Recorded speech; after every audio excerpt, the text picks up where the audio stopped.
Selanjutnya, Ustadz, saya tinggal di kampung istri di mana mayoritas masih menjalankan agama dicampur dengan adat istiadat. Pertanyaannya, bagaimana cara saya dalam bermasyarakat, Ustadz, agar tidak dijauhi? Barakallah.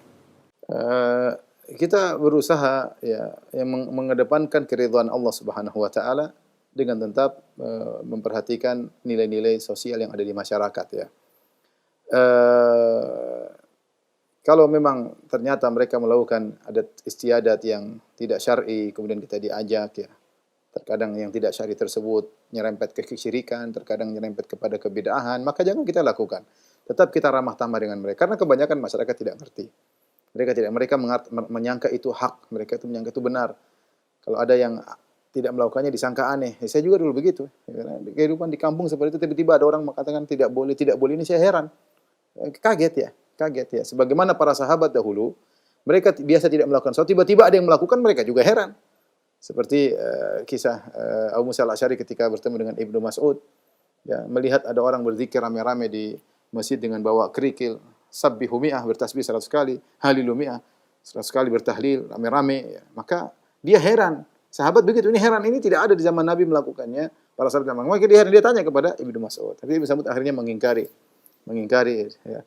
Dan wajar jika kemudian kita tidak melakukan bid'ah, kita dianggap aneh. Kita tidak dianggap aneh. Seandainya yang mereka lakukan di zaman Nabi, mereka akan dianggap aneh di zaman para sahabat. Oleh karena tatkala kita tahu kebanyakan mereka di atas kejahilan, maka kita lebih lembut kepada mereka ya.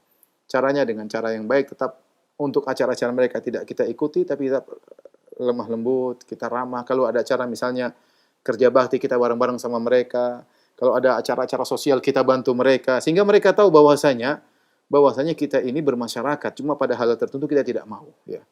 Kita tidak mau. Seperti misalnya seorang masuk di... Misalnya saya tinggal di kampung. Kita tinggal di kampung, sholat orang-orang di situ melakukan acara-acara yang kita tidak sukai. Ya. Kita pertama masuk di masjid. Kita bilang Assalamualaikum. Kita salami mereka. Sunnahnya kan kita ketemu salaman. Sehingga mereka tahu kita tidak benci sama mereka. Sehingga kalau misalnya setelah sholat saya tidak salam-salaman, ya mereka salam terserah mereka, saya tidak salam-salaman. Mereka tidak benci kepada saya, karena mereka tahu saya kalau masuk, saya salami mereka.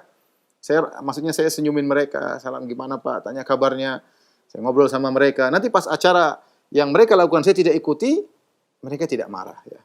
Itu contoh misalnya, ada hal yang mungkin bisa kita lakukan, sunnah kita lakukan. Contoh, seperti misalnya ada yang meninggal di antara mereka. Kemudian mereka mengadakan acara ritual-ritual bid'ah yang tidak dicontohkan oleh Nabi SAW. Maka bukan berarti kita tinggalkan sama sekali. Kita datang di pagi hari. Kan bukankah sunnahnya kita melayat?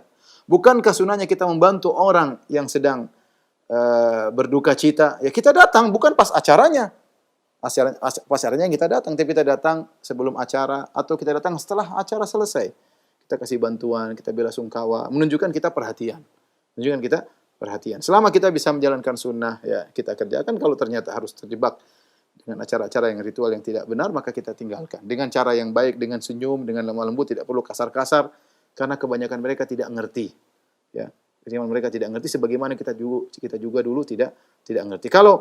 Makanya di antara nasihat Syekh Albani rahimahullah taala sebelum beliau meninggal, dia mengatakan bahwasanya makna perkataannya yaitu menjelaskan umat untuk meninggalkan kebiasaan mereka yang tidak benar itu berat terhadap kebiasaan mereka, karena mereka menganggap ini sesuatu yang aneh, kita dianggap aneh.